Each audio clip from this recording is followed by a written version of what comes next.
Okay,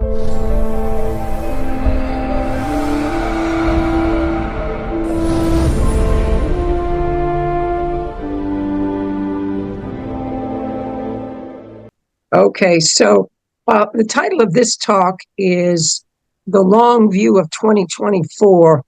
And if you will see that 2020 is a major focus there, and a lot of this focus is on the Jupiter-Saturn conjunctions, the larger and the smaller cycles. And I'll start off by a brief quote. I'm paraphrasing the American historian Arthur Herman. I was struck recently, he said that something like it was difficult for historians, even historians, to predict history. And I was thinking, wow, if you really study astrology and astrological or planetary cycles, you can predict the trends of history. And you'll see how I do that with these Jupiter-Saturn cycles, the larger and the smaller cycles, particularly when they are in a certain element, and then when they change elements. So this is my original research, not that any astrologer couldn't have come up with it. But you'll notice the asterisks on certain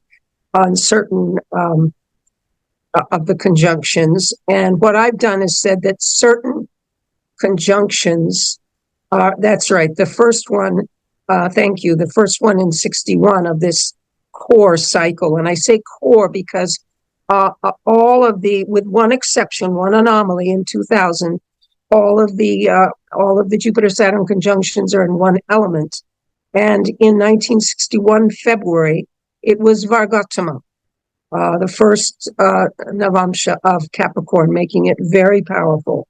Then another category you have is if the conjunction is at the solstice, the equinox, or the galactic center, which is what we had in December 21st of 2020. And that gives also extra power to that particular conjunction. Yes, big one right there, which we are still right in the midst of. And then the third category that I have delineated as extra powerful, and that is what we had in 1980-81, when you have the Jupiter-Saturn conjunction occurring 3 times, usually within the same year. Okay? And actually, the 20th century was pretty amazing in that way, in that we had 2 sets of triple conjunctions, and it made that century very, very intense. So we see that they all 3 were in Virgo, actually in Hasta Nakshatra. And so Hasta, of course, is the hand. Virgo is ruled by Mercury. And so we had what I call the information age, and this kicked off these, in my mind as an astrologer, this triple conjunction kicked off the information age. You have the cell phone, you had the internet, you had the laptop computer. In other words, all these things that could be held in the hand, or internet, facilitating the handheld use of portable devices, okay, for communications. So what I'm going to do next, Sunil, if you could, I'm going to look at a larger picture. If you could give us the larger cycles, I just want to point out the different, this is the one from 1400 to 2400. So this is showing us all of this, by the way, sidereal Lahiri. So this is the larger cycles. It's they're kind of greenish. It's a greenish one. 1400 to 2400. You see that one there? Yeah.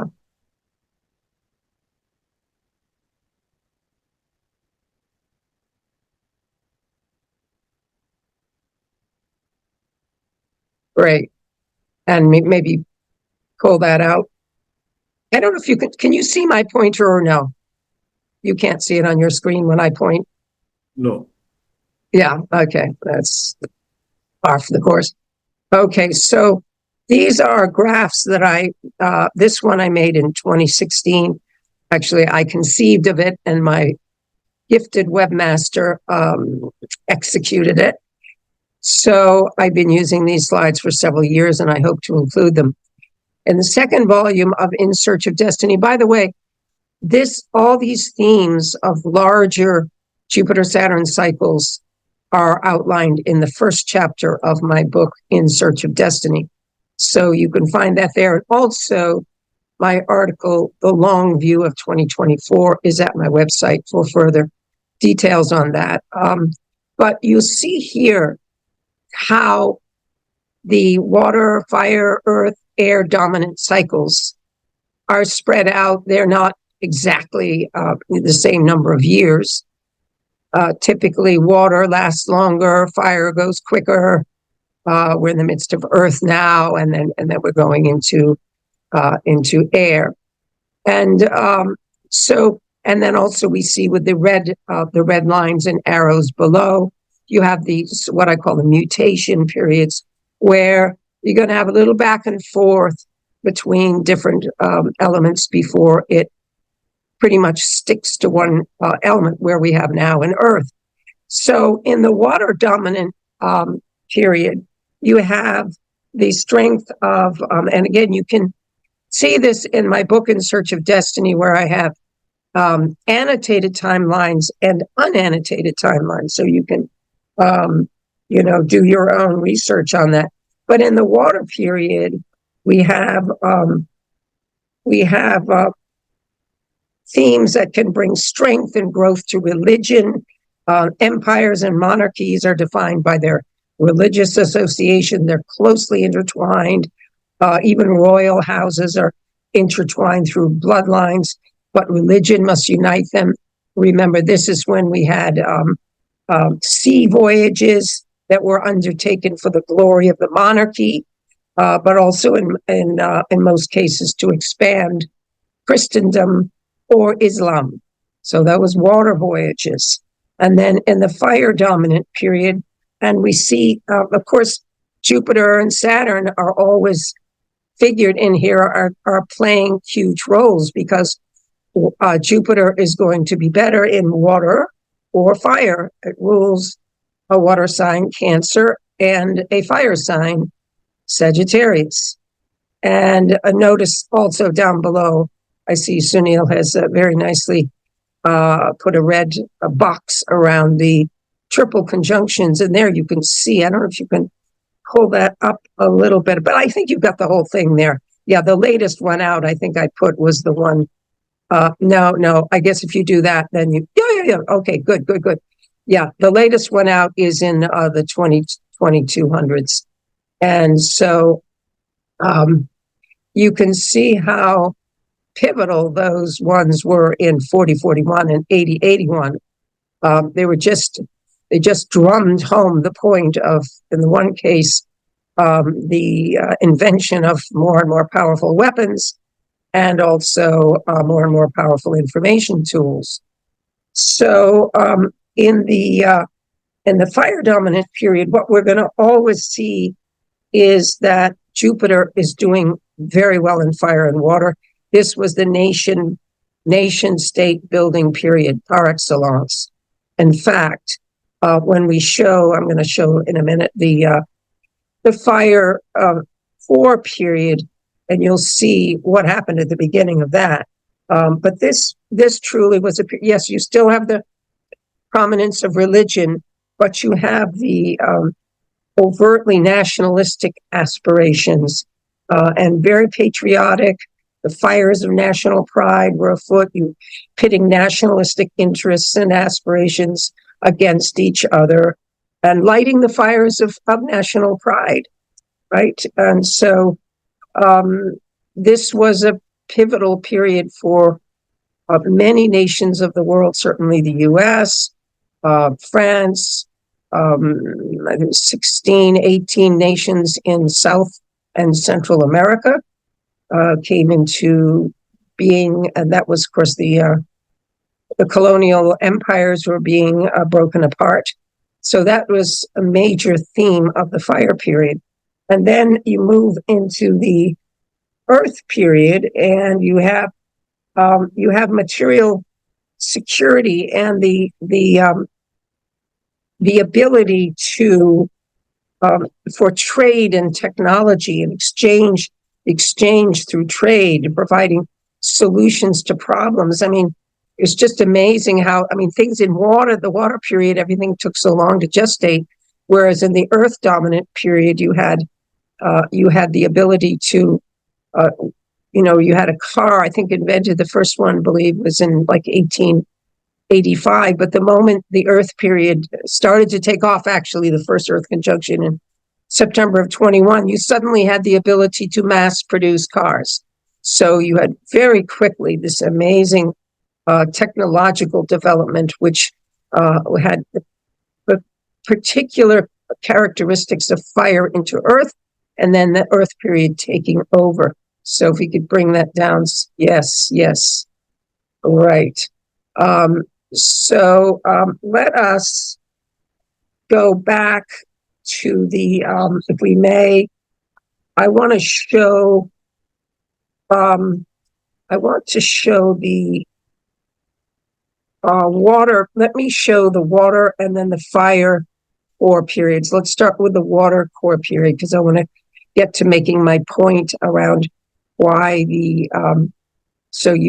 but this gives you the overview of what you're dealing with in the individual periods. So Sunil, if we could have the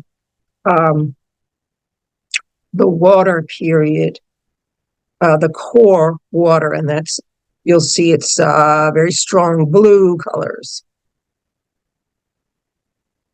Right. Now notice here, so similar kind of diagram with, this is the core of the water period. Notice there are no anomalies like we had in the earth period. And we have only one set of triple asterisks, and that's in 1682. Otherwise, it's pretty smooth. You'll notice it's going pretty smoothly. No standout, what I've named standout conjunctions. In other words, you have the trend of the religion, royalty, sea voyages, all of this continuing unabated between in the core period between 1544 and 1702, 158 period, a year period. So there's no particular major or tension around the midway point, the juncture halfway into the cycle, because there's no particular strength. There's no standout conjunction at the juncture. Okay, if you could now also show us, and of course, all kinds of historically interesting things could be said about any of these charts, but in the interest of time, since I'm told I have 25 minutes to convey all this, I will move. Let's move to the fire chart, the core of the fire, which is a red. It's a very strong red theme, so easy to spot.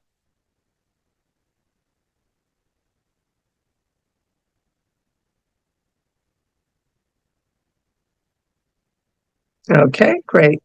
So this fire period, notice, has several, actually the early ones, 1782, 1802, 1821, those are all either Vargotama or galactic center, so those are very, very strong, but no particular, there's no standout conjunction at the turning point, the juncture in 1841. So the themes of the fire period continued unabated. Okay, and I will point out to you, and I think it's, again, astrologers are capable of predicting larger and smaller trends because of these types of charts and this ability to see these things. I have yet to see any other astrologer writing about this, but I'm happy to draw it to your attention. In American, of course, I'm an American living in the U.S., so I will draw your attention to the American Revolution, which, as many of us know, was occurring in 1775, 76, and in fact, many people think it was all over then. We wrote the Declaration of Independence, and 1776, and bam, that was it. But no, this went on for 8 years. So that, notice, the core of the fire period, I believe that was November of 1782. That's in my book. And it wasn't until, I believe it was February of 1783 when King George V announced the cessation of hostilities. So in my mind, as an astrologer, this Revolutionary War, U.S. against Britain, was not going to be finished until this turning point of this very, very pivotal Jupiter-Saturn conjunction at the galactic center in 1782. So that right there is a very powerful history lesson. Okay. Now, there were some, you could argue that there were some push-pull points. I believe it was about the expansion of the U.S. Should we expand or should we not? And that was around in the presidencies around the 1841 period. But it pretty much, Sagittarius, of course, is a very expansive sign. It is the ascendant of the USA chart that I use, which was established by James Kelleher with his research. I think that chart works incredibly well. It's July 4th, 1776, 6:30 p.m., Philadelphia. It's an 8:59 Sagittarius ascendant. And so it just makes a lot of sense that Sagittarius would be a major theme. And notice the pivotal, the first, middle, and last conjunctions of this core fire period.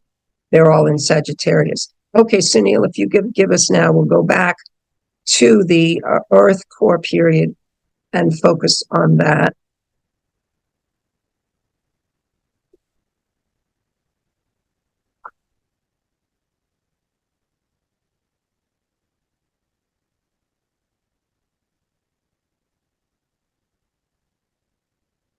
Great, thank you. So now you brought up the fact that we were together back at Sivananda Murthy's incredible conference, mundane conference back in 2010. I was talking about a lot of these things then, and I was talking about the corporate conglomerates. I think I'm trying to remember the exact title of my talk was corporate, yes, so very similar themes. I've been looking at this for some years. The title of my talk, 14 years ago almost, was Corporate Conglomerates versus the Nation States. Which nation states will survive and thrive? And what I didn't, of course, we understand more and more, and astrologers who want to do mundane astrology should really study geopolitics because there's so much to know and understand. And of course, you have to know deeply the mundane meanings of Jupiter and Saturn. And Jupiter is in mundane terms, is humanitarian and ethical concerns, law and lawyers, religion and its leaders, education, especially higher education, teachers, journalism, and all that. Whereas Saturn is going to be business, and in Capricorn, it is the king of business, the consolidation of material resources and the powers, material security, and weapons of defense. Democracy, it's classically defined as, we've lost that chart on the screen there. Thank you. The problem is that in Capricorn, democracy can be bought, and we're seeing that all too much, where with these machines and all kinds of questions about the integrity of elections that have occurred more and more. Of course, the 1960 election was disputed. So here we have, and of course, the 2020 election was hotly disputed. And something's up when the mainstream media won't allow you to discuss it. a lot of suppression of information, censorship. All of this has come in, really ashamedly so, in a supposed democratic country, or a constitutional republic is really what we have. So here we have it. I'm going to point out to you, and what I understand as we move on, we're right in the thick of this right now, of course. And I've got to say, I expected more as we approach 2020. And you can see I designed this graph in 2019, and had thought that we would see the shift in 2020, but I was too early. And what I've been predicting, we'll see if I'm correct, is that due to the strength of this standout conjunction at 2020, December, that and assuming that the trends up to now, which I have defined as globalism versus nationalism, and I've also defined that in my 2010 talk, because you have, with the strength of Saturn, you have businesses, corporate conglomerates that are, of course, wealthier and more powerful. They have more clout than nation states. And that is exactly what they want, because they consider that the citizens are inconvenient. They do not want citizens to give their input. So these are the themes of globalism that remained hidden for a while. Now they're absolutely blatant. If you care to study the agenda, 2021 was the first one. And by the way, looking at a Saturn cycle of 28, 29 years, those of you who want to search this, the first major overt international display, shall we say, of a globalist agenda was at the UN Earth Summit in June of 1992. So that's 28 years before the 2020 conjunction. So they intended for certain results to come by 2020, and that was the Agenda 2021. So look what we had in 2020. We had the first major event in the world where a small group of unelected elites dictated the health and business government policies of hundreds and hundreds of nations. So that was the COVID debacle. Okay. So that was 2020. So, I mean, this is the more you examine this year and the years around it. And I will also draw your attention to a couple of events. We can't go into all of them. But I think if we look at least 5 years around 2020, and now we're in the last period of that, right? Thank you, Sunil. This is great graphics help. In 2015, we had, and I remember at the time drawing attention to it, and I got very little feedback. People were saying, "Oh, typically, well, that's not much will happen with that. People, they're not really going to do that." And what I'm referring to is the UN's, the United Nations Global Compact on, now, I think they just called it Global Compact on Migration, but basically what it was and is an edict of unlimited mass migration to every nation around the world.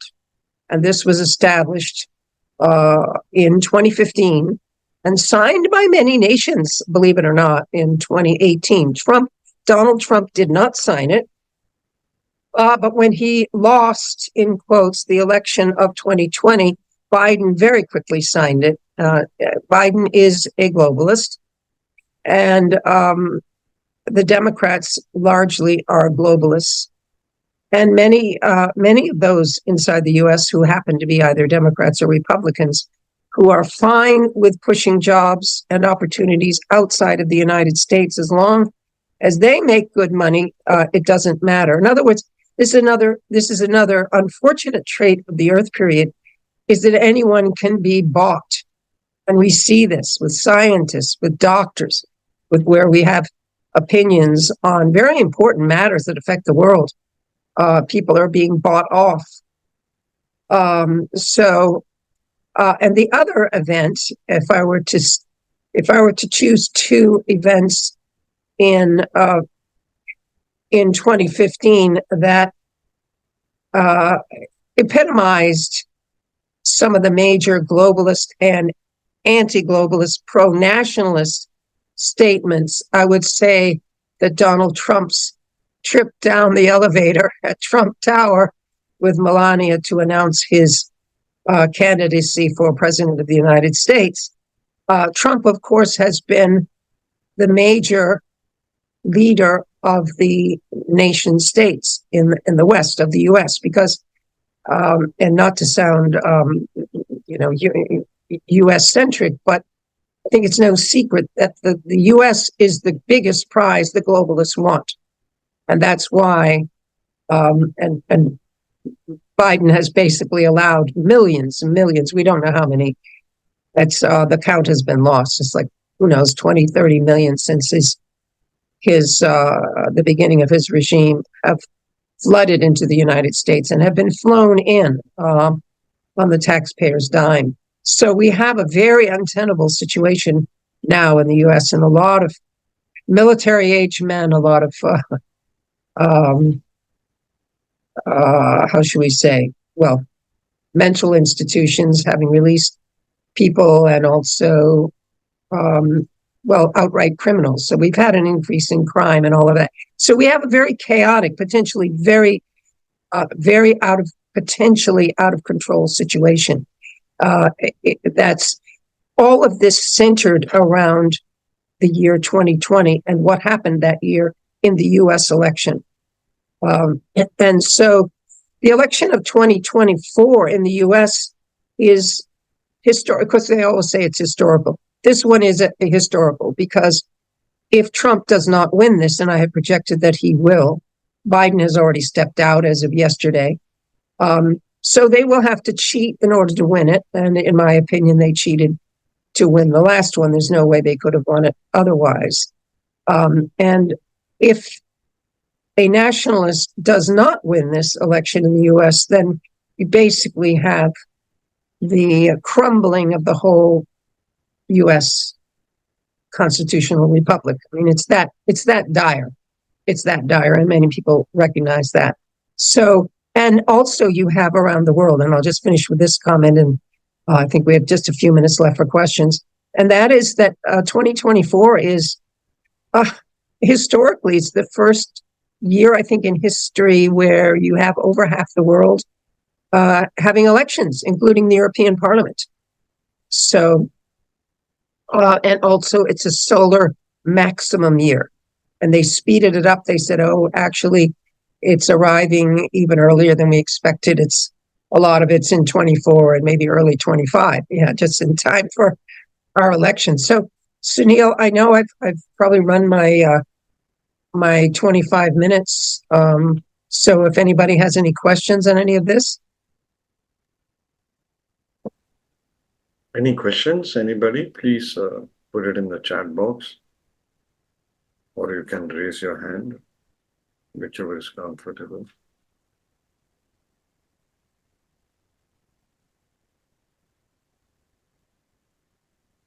Somebody's written mass migration to counter nationalism. It's a little bit of a cryptic phrase. I'm not sure whether that was a question, but basically the way I think most nationalists see that mass unlimited, they immediately, and this is, I think, a fault of liberals to say that this is xenophobic. No, it's not xenophobic, because basically you're not against immigration. You're against unlimited mass migration, which you got people living in airports and hotels, and they're getting treated better than our veterans living under, a bridge in some cases where, excuse me, you have on the immigrants getting all kinds of handouts and credit cards and things. Anyway, the point is, my major point is that you keep your sovereignty by having your borders. So your personal sovereignty or national sovereignty. So, sorry, I don't even know if that was a question, but I thought I saw that comment there. Thank you for some of the comments there. Venkateshwaran Ramasubbu is saying great lecture. Thanks, Mr. Venkateshwaran. Thank you. Thanks for those nice comments. Yeah, no, I would love if anybody is sharing. As I haven't, I welcome any input. So far, no one has written to me and said, I've been looking into this and I find this, and this. Somebody saying only Jupiter and Saturn. Oh, there are plenty of other things to see. Of course, Pluto is at a return in the US. It's just that, I came from Western tropical astrology, where I was doing the Uranian system where they have 8 extra planets and there's thousands of asteroids. And I guess I was so happy to narrow things down to the classic. And I do use Uranus, Neptune, and Pluto, by the way. But I tend to watch them when they're very close to something. So if they're within 3 degrees and closer, the better. Yes, the Pluto return to the US chart is in the second house of finance. Yeah, it's very, very significant. There's so many you could do, but look at what we've got to work with this. And you can take it out to a larger cycle. So anyway, good point. But I think something is gained by narrowing things down. And I learned that by starting way out and seeing what the banquet of planetary options were. So I don't know if there are any other questions, but I appreciate all the comments so far. One comment from Ishan. I had a question.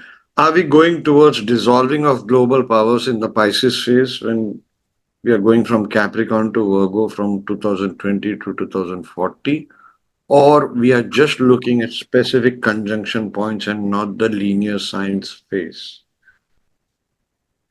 So he's talking about the age of Pisces or something like that. He's not talking about the Jupiter-Saturn conjunctions. Ishan, do you want to come on camera and just rephrase your question more properly?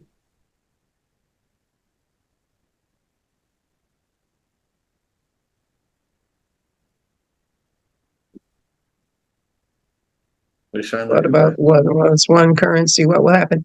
Oh, I don't think there'll ever be one currency. But and by the way, the Federal Reserve, I do have the chart for the Federal Reserve, and they have, and I'm sure you're all familiar with the Bindu points. Jupiter in Taurus is 0 bindus for the Federal Reserve, and Saturn in Aquarius is 0 bindus. And I know there are those in the Trump team who would love to dismantle the Federal Reserve. They're very anti-constitutional, but I don't know if any of you are familiar with all of that. There's a wonderful book by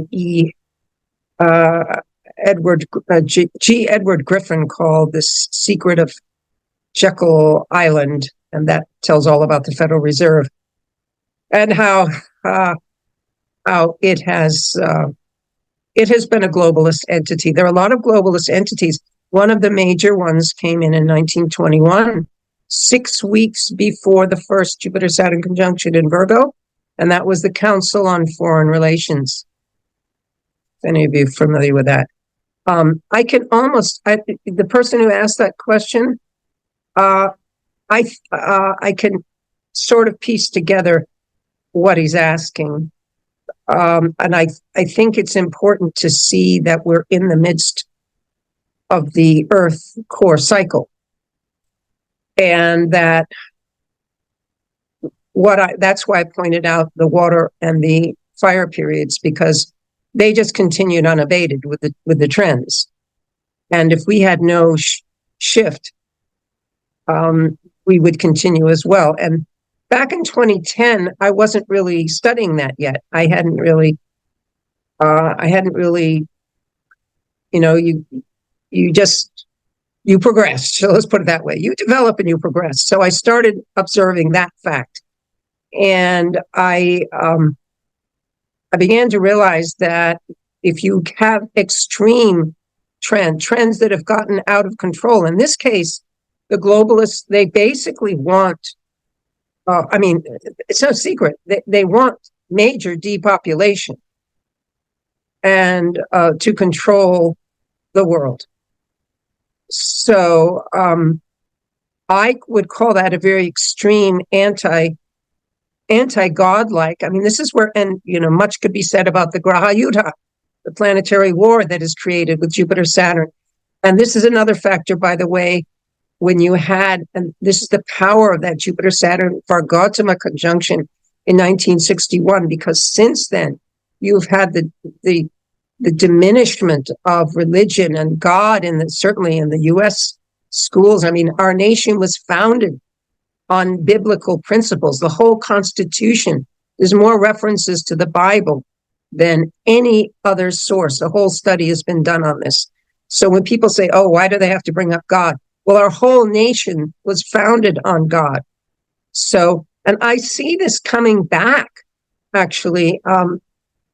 Just, in fact, recently, July 13th, I'm sure you're aware, that the GOP candidate Donald Trump was almost killed, and many just see that as divine intervention. They've tried to kill him off. They've tried to eliminate him on the ballot. They've tried to bankrupt him. They've tried to put him in prison. And I mean, if you don't think this is the globalists trying to defeat their enemy and their chief enemy in terms of an actual person and leader of a movement is Donald Trump. So I was quite struck the other day. People are starting to talk more openly about God. There was even, I'll just mention it because as astrologers, we love nimitas, right? Donald Trump and Melania were just leaving Pennsylvania after his life having been spared. And they're on the takeoff, they're on the runway. And the air traffic control person, and I don't have the exact verse, but as they're taking off, they're being cleared for takeoff, he quotes a verse from the Bible and blesses them on their way. I mean, so something sacred is coming back into the culture. There are those who are blatantly trying to remove it. We have Satanism alive and well. We have Marxism alive and well in the U.S. And as astrologers, we know we're in a sacred science. So I don't think we're likely to see a Satanist among us, but you never know. So I was just very struck by that moment, and by the fact that we are living proof. The United States is living proof of a constitutional republic that is founded on biblical principles, and we have been pushed off of that for 60 years. And astrologically, a lot of that is this Vargotama Jupiter-Saturn conjunction. The one in 2020 is in the second Navamsha of Capricorn. So it moves into Aquarius, where Jupiter is no longer debilitated. So I consider that important, and I consider that another, it by itself, if it were not a standout conjunction, it wouldn't be enough. But it adds to the picture. And that's my thesis. I believe it's my original thesis. We'll see if I'm right. I hope I'm right, because it's not going to be good for humanity if the globalists win, because they do not have good things in mind for us. I'd like to end on a more hopeful note, but I think my prediction is hopeful. Thank you. The globalists will be defeated, is what I've been predicting for several years.